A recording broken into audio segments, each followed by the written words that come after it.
Well, hello, everyone. Thank you for joining this Aramaic word study today.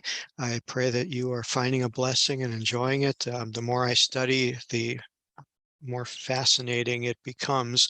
And today's lesson will take us on a little bit of a history. Our goal, at least my goal, is to learn what the apostles, the apostolic church, at the turn of the millennium, when the church was beginning, what did they know? What did they read? What was their mindset?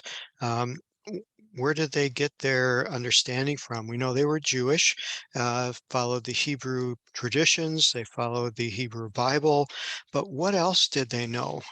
We know that literacy was not widespread at that time. Most people could not read or write. They went to the synagogues. The temple was still there yet, and they received their teachings and oral traditions. So the scriptures, I use that word scriptures because we recognize that the writings were taught orally, both what we consider the Bible today and other things. And here's where we come into the other things. Remember that this is at a time when the Nicene Council had not been established. The rabbinic Judaism did not quite get established yet. That happened after the destruction of the temple. So the inclusion or exclusion of uh, biblical narrative, or we'll call them writings of antiquity, had not happened. It was after the Council of Nicaea that the church got together and said, well, here are the books that we're going to say are inspired. Here are the books that, we're going to come up with our own, basically, criteria of what we feel are inspired. And then these are what are lawful to read, and all the other ones you're not encouraged to read. You can't read. Some of them were banned, some of them were burned, and the Jews did the same thing about 900 AD, as they got together and said, well, here are the writings that we're going to put our stamp of approval on. Again, I'll let you be the uh, questioner of why that was done. I just I'm going to trust that it was done through good intentions to create unity and build faith. But what did the apostles do? What did they read? And here we get a little bit of a hint of it in 2 Timothy 3:8, which you will see on your screen. And down in the purple is the King James Version, as most of us would have learned it. So 2 Timothy 3:8 says, now as Jannes and Jambres withstood Moses, so do these who resist the truth. Men of corrupt minds reprobate concerning the faith. So what's interesting here is if you would do a word search on these two names, Jannes and Jambres, you would not find any reference in the Hebrew Bible, in the book of Genesis, Exodus, Leviticus, Deuteronomy, where these two names ever show up.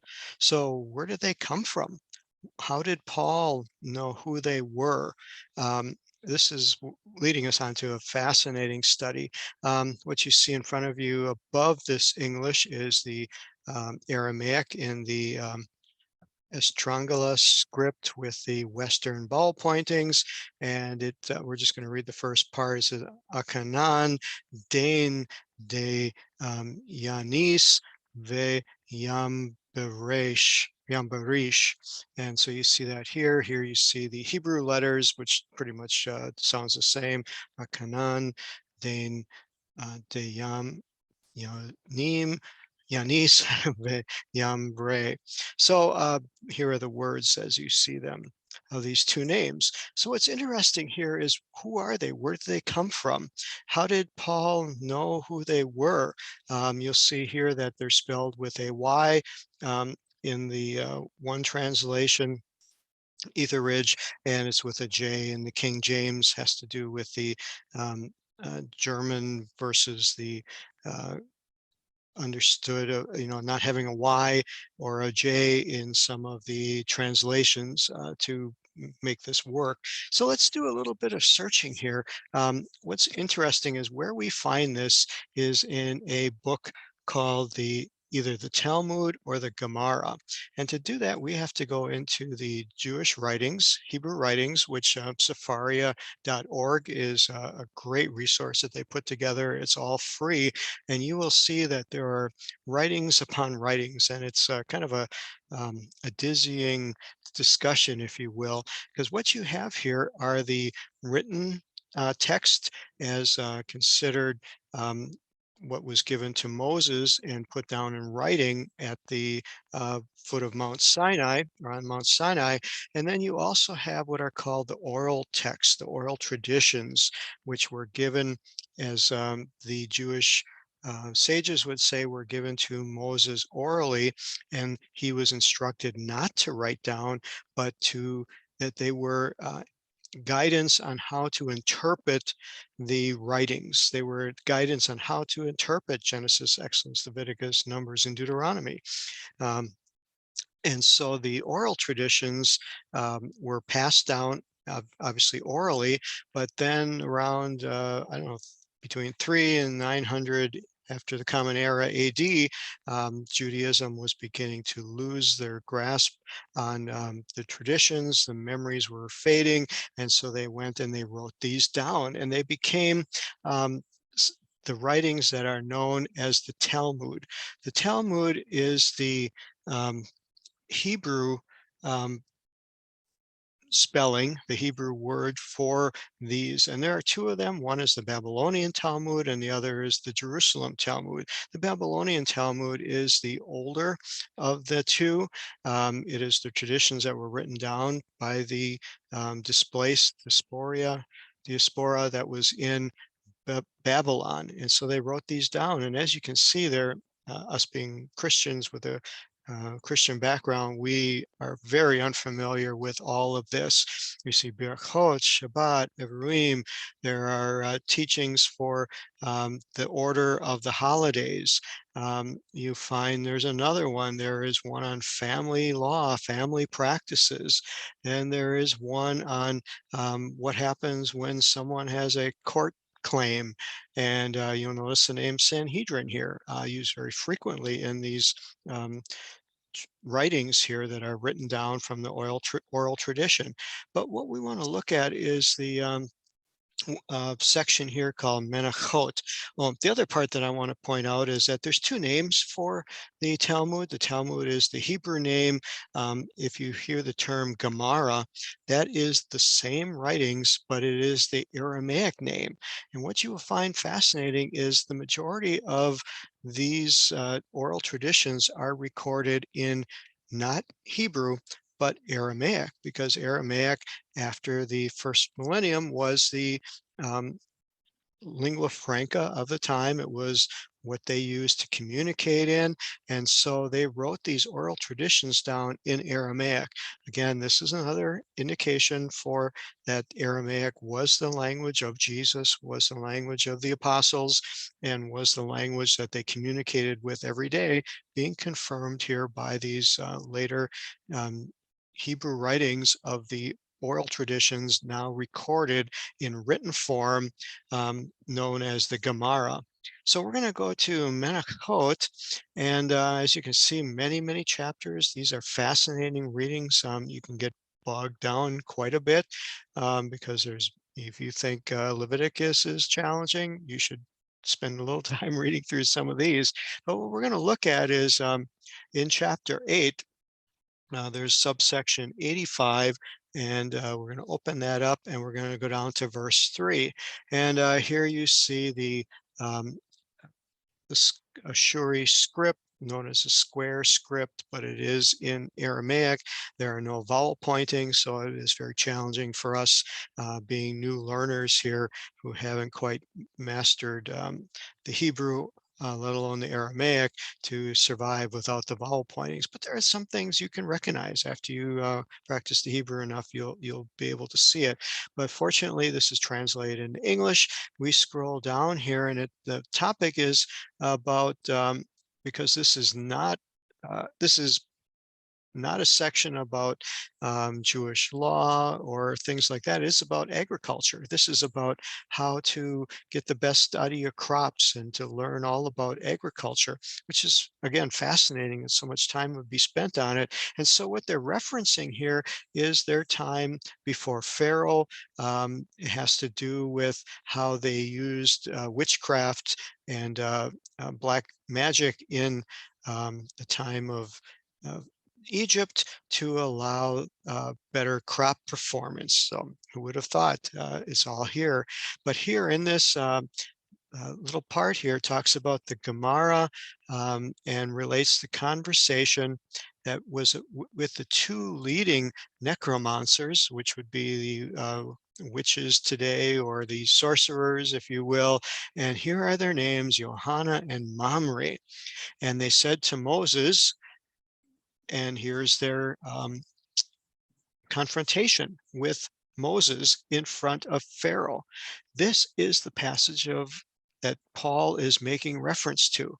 So what we have to understand from this is, first of all, Paul was able to read and understand, or was at least able to understand Aramaic as was being taught to him.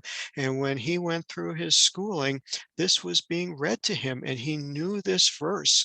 And so he took this from the oral traditions, and it became part of our New Testament in the writings to Timothy, 2 Timothy 3:8.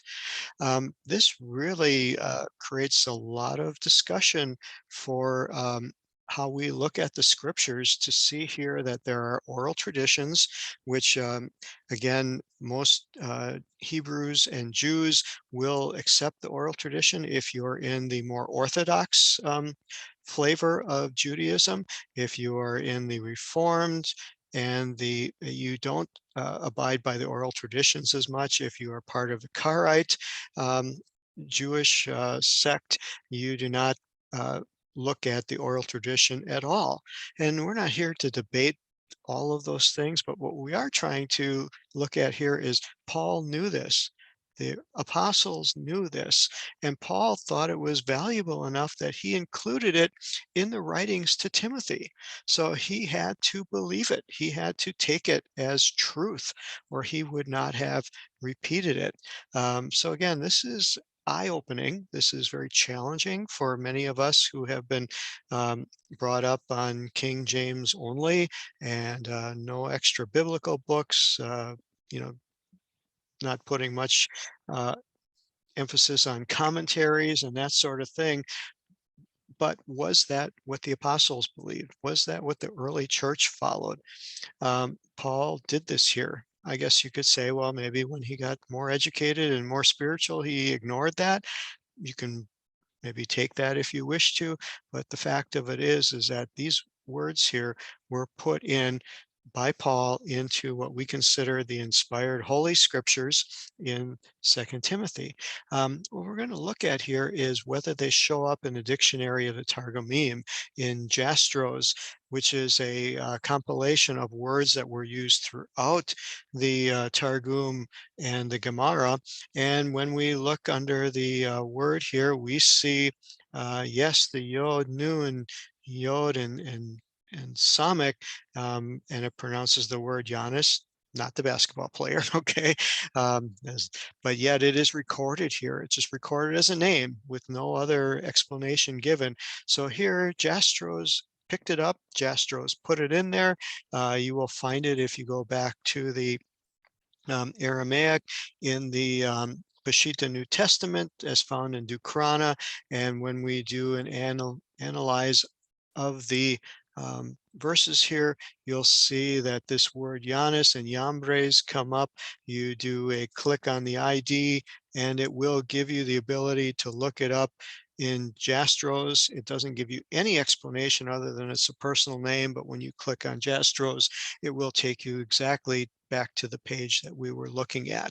And so a fascinating thing to do, if we had the time next time, is maybe do a word study on Jannes and Jambres and see if the letters of their names have any meanings that might be able to give us any better understanding. But the matter here and what we're looking at is to find out that the um, early church basically read any literature they could get their hands on. They studied anything that had any spiritual guidance, and they took away what they could and what they did to enhance their walk with God. They didn't have any books that were banned. They didn't have any that were preferred, saying this is what you can read, this is what you can't read, this is what you study, this is what you can't study from. It seems that they were pretty free to study and read from any source. And this is not the only place. There are other places where words like this and episodes like this show up that take us back to this oral tradition. And I find this quite fascinating. And it just gives us a deeper understanding of the early church and their zeal for God, for getting to know Him, and using any source possible in order to do that. So I'm not sure if this will be encouraging to you or discouraging. Toss me a note if you have some thoughts, positive or negative. If you want to pursue this a little more, I'll be happy to do that with you. So God bless you, and hope you have a great rest of your day. Bye bye.